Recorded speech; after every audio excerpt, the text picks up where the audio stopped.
this meeting of the Greensburg City Council to order. And we'll begin with the Pledge of Allegiance.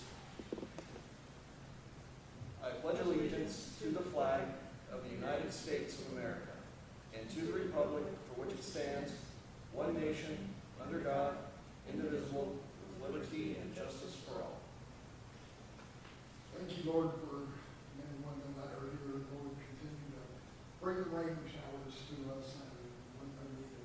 Lord, thank you for the bountiful harvest this year. And Lord, we ask that you continue it throughout the year. Let our economy thrive because of it. In your name we pray.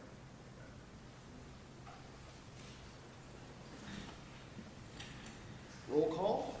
Councilwoman Kern and Councilwoman Reeves are absent tonight, but we still have a quorum, so we will proceed with business. First up is to approve tonight's agenda. Does any council member have any questions on tonight's agenda or any modifications to it? I'd make a motion to approve the agenda as written. Second. It's been moved and seconded to approve the agenda as presented. Any further discussion? All those in favor say aye. Aye. Opposed? Agenda approved. Citizen comments. Hearing no citizen comments, we'll move on to our consent agenda. That includes the minutes of our July 7th meeting and appropriations ordinance 1296. Move to approve the consent agenda as written. It's been moved and seconded to approve the consent agenda as presented. Any further discussion? All those in favor say aye. Aye. Opposed? Consent agenda approved. All right, on to items of business tonight. We've got three. First is just annual housekeeping item. It's to adopt a new standard traffic ordinance and uniform Public offense offender code. Offense code. Yes. So it's ordinance 1128. Yes, so it's these two documents that we get every year from the League of Kansas Municipalities. And they are adopted by ordinance for enforcement by our law enforcement. And you'll see the changes in this year's versions of each listed out there. There were 3 changes to the STO and 1 to the UPOC that you'll see there. Everything else is the same as previous. So this does get adopted by ordinance for our use then for 2025. They just add some new things every year and, Correct. and tweak a few things. As legislation changes after the legislative session, then they go in and make those changes and republish each year. So let's just make sure that our ordinances are falling in line with state statute and state code. And we're up to date. Correct. Council, any questions on ordinance 1128? Second. It's been moved and seconded to approve ordinance 1128, updating our STO and UPOC. Any further discussion? Ordinance is a roll call vote. Trumbull. Yes. Trumbull. Yes. Keaton. Yes. All right, ordinance passes 3-0. Moving on to our next item of business. Continuation of what we were talking about last week or last meeting, in review of our 2026 draft budget. So this includes what you saw last time with the draft of the general fund. Nothing there has changed since you last saw that. So unless you have any questions or want to review that again, I might just skip ahead since we went through it last time. But if you've had questions since then, please let me know. But we can skip ahead to the portions that are new this time, starting with the capital improvement fund. This is funded through a 0.5% sales tax that was passed in 2006 for infrastructure improvements here in the city. That ordinance or that tax has no sunset, and so we continue to see the revenues off of that each year. We budget $80,000 annually in revenue, but the last several years that's actually come in higher. Last year's actual was $112,000. So that varies year to year, but we can count on about $80,000 at least coming in on revenue. You'll see that the total budget that I've put in there is $650,000. Every year, it's been common practice to go ahead and budget the full amount, just in case we have an unforeseen circumstance that comes up. It gives us full budget authority for that. But there's no intention to spend down that fund completely at all. So we go ahead and do that, but typically expenditures in my tenure have been under $100,000 out of that fund annually, or much less than that. So that's capital improvement. Going on the next page is electric. I would say just overall the utility funds holding pretty steady. I'll call out a couple things as we go through here. The electric utility fund has 3 pages, and I'll skip ahead to the third that gives the itemized breakdown of the department. A little bit of increase on personnel costs to account for insurance and merit and COLA potential. But then the real change I would call your attention to is down on the bottom. I have reduced the transfer to the electric reserve from $100,000 to $50,000. At this time, the reserve balance of that fund is $614,000. We've built up a pretty significant reserve there. In 2008, I believe, there was only like $75,000 in there. So over the last several years, we've really built up a nice reserve there. So to keep the electric fund a little more solvent, cutting back that transfer from electric to electric reserve to keep the cash balance healthy there. Water, we'll move on to that. Same thing, moving on to the third page, which gives the itemized breakdown of that fund. Really nothing too drastic to call out there. The one thing is the transfer to water reserve. We increased several years ago to plan for an eventual water tower painting project that we'll be seeing here in the next several years that will have a significant price tag. Right now that cash balance is $95,000 in that reserve, so keeping that in mind. But I would say everything else is pretty well status quo as far as the budgeted expenditures for the water. Same for sewer, which is next. Nothing really to highlight there as a large change other than a little increase to personnel costs, but the same transfer to reserve of $10,000 planned, and everything else is pretty well in line as far as contractuals and commodities there. Same for sanitation, which is our trash collection contract with Nisley's. That's a pretty fixed thing year over year, that we budget 120 for revenues, but we generally see more of that than that, and then 140 for expenditures, but really, you know, revenues and expenditures go hand in hand there on billing that out. So nothing really have changed there. Next is Big Well, and I know Heather's here in case I misspeak or don't explain something well and you guys have some questions. I would say if you switch to the second page there, pretty well in line except for one line item, the other contractual services. We're looking at, Heather's been working on some potential exhibit updates. The electronic screens and interactive parts of the exhibit have pretty well exceeded their lifespan. The museum's now 15 years old ish, and seen a lot of visitors, and technology changes, as we all know, and so the lifespan of a lot of those the technology parts of the exhibits are done. And so Heather's reached out to the original exhibit designer, 3-Axis, that we used, and they've provided her a quote to redo those screens, and that quote is for $33,000, and that seems like a pretty hefty price tag, but it will be 6 different, I think it was 6 different. Yeah, that sounds about right. Mm-hmm. And some of them are being replaced just with static panels.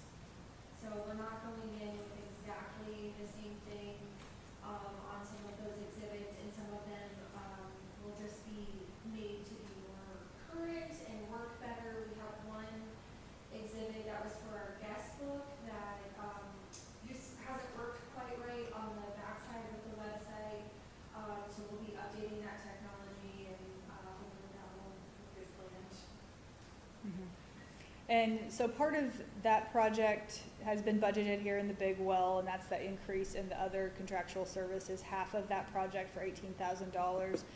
Heather also plans to apply through Kansas Tourism for an attraction development grant, and that's a 60-40 percentage grant, but it's reimbursable after the project's completed. So we still need the budget to be able to pay for the project up front, and then the grant funds we would be reimbursed after the project is complete. So that's the increase there you'll see in the big well fund. That takes it to 245,966 at the bottom line, up a little bit from last year, but that's the main change there. The next is the fire equipment reserve fund, and this one, the cash balance there grows from a transfer at the end of the year. Anything that's unexpended out of the fire department budget gets transferred into this reserve fund for their use for equipment and things like that. So we give full budget authority typically, so that's what you'll see, the total of $66,000 being budgeted, but that doesn't mean that we're necessarily planning to spend all of that. It just gives the authority that should they need to make a larger purchase, that a budget authority will be there. Special alcohol is the next one, and this is funded through alcohol tax that is collected and then passed on to us from the state. We receive projections from the state every year of what our revenue for the next year will be for our budgeting purposes, and you'll see there for the 2026 budget, they estimate that to be $1,100, and the current cash balance of that fund is $17,000. So that's, again, we budget fully for that with the full cash balance amount, depending on what projects might come up. And these are really parks-related projects is the intent of how those funds get used. Special Highway Fund, similar, it's tax collected by the state that is passed on to us. We also receive a revenue projection from the state to use for our budgeting purposes, and that's the number that's plugged in there on the revenue at $21,000. And then again, the cash balance there, estimating that it will be at $5,000 at the start of the year, knowing that we'll have a street project coming and we'll probably use some of those funds that we currently have in that balance. And again, we budget the full cash balance that we anticipate to have with an eye towards street projects. Incubator, holding steady with the same estimated revenue and expenditures for next year at $56,000 on expenditures. No real changes there to explain.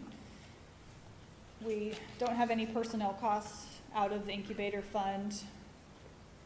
There's utilities and some commodities, other contractuals, for building maintenance, things like that. But other than that, pretty straightforward. Transient guest tax, this is the tourism fund that is funded through a 7% guest tax that's levied at the lodging establishments here in the city. That comes back to us for tourism promotion. And we skip ahead to the last page there that breaks out. Half of the tourism director's salary comes out of this, half out of Big Well, and you'll see that there. And then the biggest change here is in the other contractual services line. That would be for the other half of the Big Well exhibits refresh. And then adding in some money there, $10,000 for 20th anniversary of the tornado planning. Knowing that that's coming, we've actually had some people asking, what are you doing for the 20th? And so I think there's some members of the community and some people outside the community looking for some sort of commemoration of the 20th anniversary. So putting a little money in there for some special projects around that, and then also $10,000 for potential grant matching for the mural project that we have discussed. I will say that the tourism fund is very healthy. It has underspent revenues considerably over the last at least 5 years. Right now that cash balance is $230,000. Last year's revenue was $91,000 and they expended $65,000. So, the whole goal of that fund receiving the guest tax revenue is promotion of the community. So to really put those funds into use to do some of these special projects, I think would be a good use of those. And it's not property tax money that is being expended to do these things. It's money from guest tax. So that's it of the other special and utility funds. So I'll take any questions or comments that you might have on that or the general fund, what we went over last time. Christie submitted the resolution and notice to exceed revenue neutral to the county clerk, so that's been taken care of as needed by yesterday on the 20th, so. Council, any questions, comments, or observations on our proposed 2026 budget? With your, we was talking about at the last meeting, with this revenue neutral, and we're looking at that the mill levy is pretty much going to be the same Right. as last year. Mm-hmm. Okay. Yeah, that reminded me, I did put in my memo with the agenda packet that if somebody's house value stayed the same, their taxes would be the same. That's most likely not the case. Most people's valuation probably went up a little bit. So just for an example, in the packet there, I did the calculation on my house. I got my records of what my valuation, assessed value of 2024 was, and for this year for 2025, and included that calculation. So at the mill levy, last year and this year at 66.716, the difference would be $25 as what it will be for my house. So depending on the value of the home, but just for an example, it equates to $25. I think the important thing to note with that is that increase, small as it is not due at all to the tax rate change, which is nothing. It's because the value of the house has increased. Correct. So if your property's value stayed exactly the same, your tax bill will be the same. That's what I was going to say. You figured yours at $25 more. Next person might be zero. Yeah, depending on the value of their property. Right. Mm-hmm.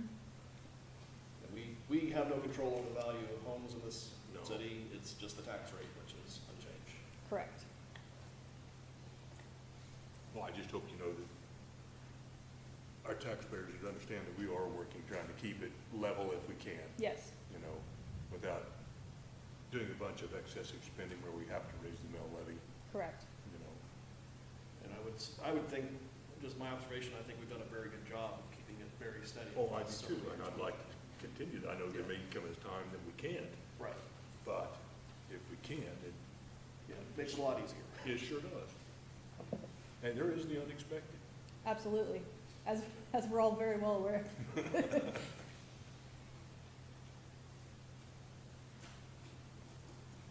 Well, Stacy, process from here, at some point we'll need to make a motion to publish this budget Correct. and give the taxpayers an opportunity to review and make a comment on it. Looking to have that motion tonight or a little more review. No, I think if you're okay with this draft, Jim Kennedy and I will work to put it on the actual state budget documents and have that for you at the next meeting, with setting the public hearing date for September 2nd along with the revenue neutral hearing. But we can do that the next. That will give us time, I believe, to publish in enough time before that. Has Jim looked at this Yes, draft yet? yeah, we've gone back and forth about it. Well, or his predecessor, whoever that is. Yeah. Well, And if- council, before we get to that point, any requested changes to that budget before we start the formal process? Are we okay with kind of the draft as we've reviewed it? It's pretty much the same as last year, really. We approved last year, so. That consensus? Okay. I think we're good, so go ahead, staff will work on getting those official documents prepared, and next meeting we'll can set those publication and hearing dates. Yep. Any other discussion on our 2026 budget? Hearing none, we'll move on to our final item of business tonight, and that is just in our regular quarterly review of our 2025 financials. So again, along the lines of pretty well status quo, I don't know that there's anything I would necessarily call out here as either alarming or of note. is where we're at today. I would say expenditures and revenues are pretty well in line with where they were at this time last year. Nothing too surprising, really. You'll see the cash balances of our other non-budgeted funds listed there. And I would just open it to any questions, I guess, that you might have.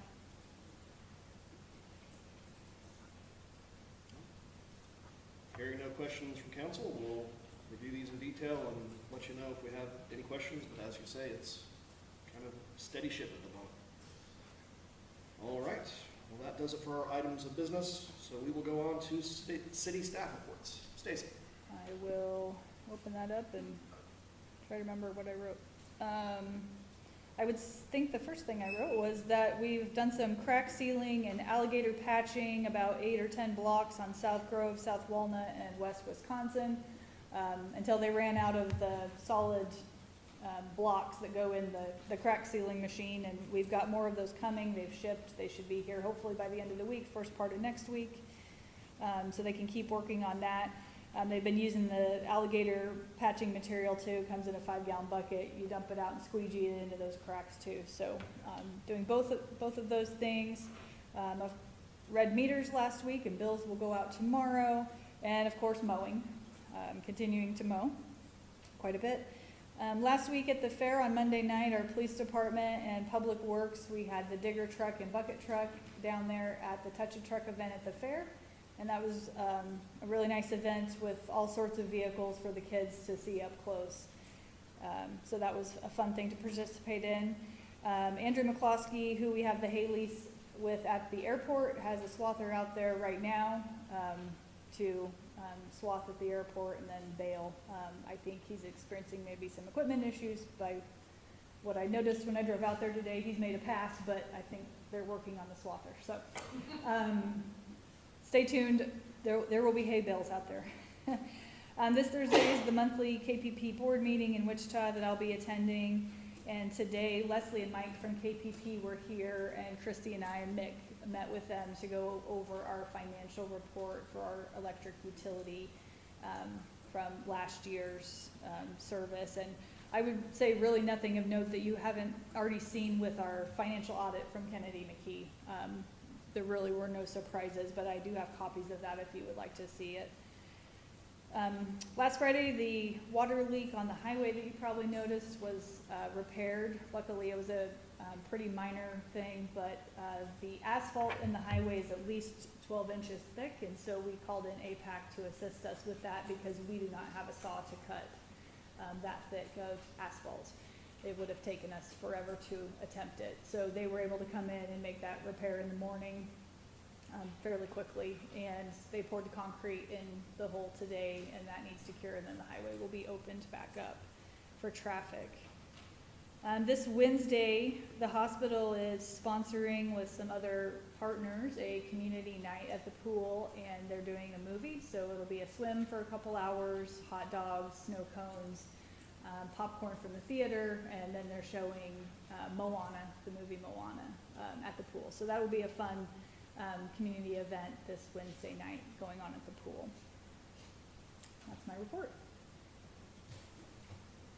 Questions for Stacy?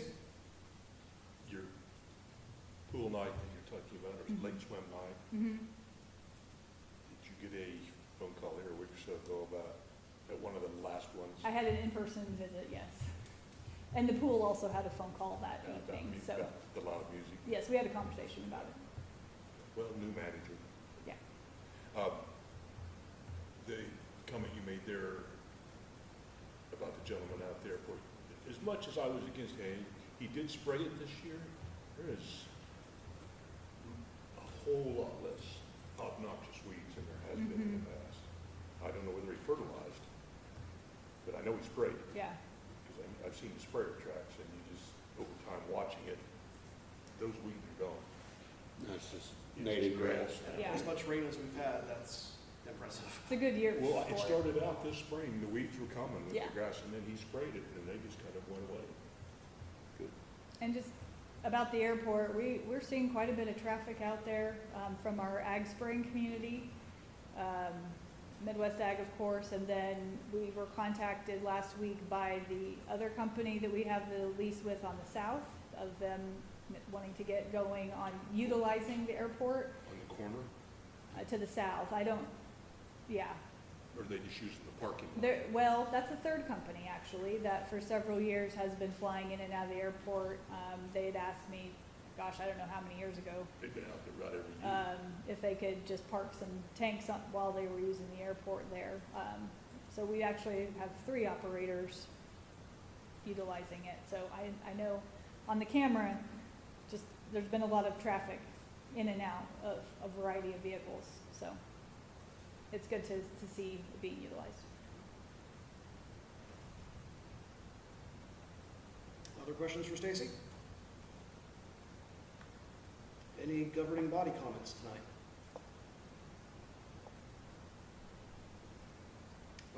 Just an update on something we have talked about briefly, and that is an upcoming county tax sale. County is getting much closer to setting a formal date. Right now, it's looking like that is going to be probably late September, in a couple months. And also, just as a reminder to council, something we did after the last tax sale, because it came up, is waiving of mowing fees of any of these properties that get sold, just so that the new owner doesn't have to pay any back mowing fees on them, and it's a clean slate. So just a reminder of that policy for any of these properties that do change hands. We've dealt with that before, I believe that. Yeah, and when we dealt with it last time, it was an ongoing policy that we adopted, so we don't need to take any action or shouldn't need to take any action. But just a reminder, that's something we did at the last tax sale because that question came up.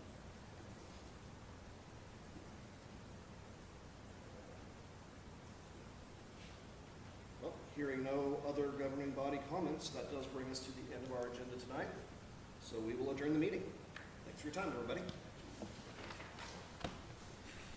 Shall I just leave this here, Stacy? Yeah, I can mess with it. Sure. Exactly the same number.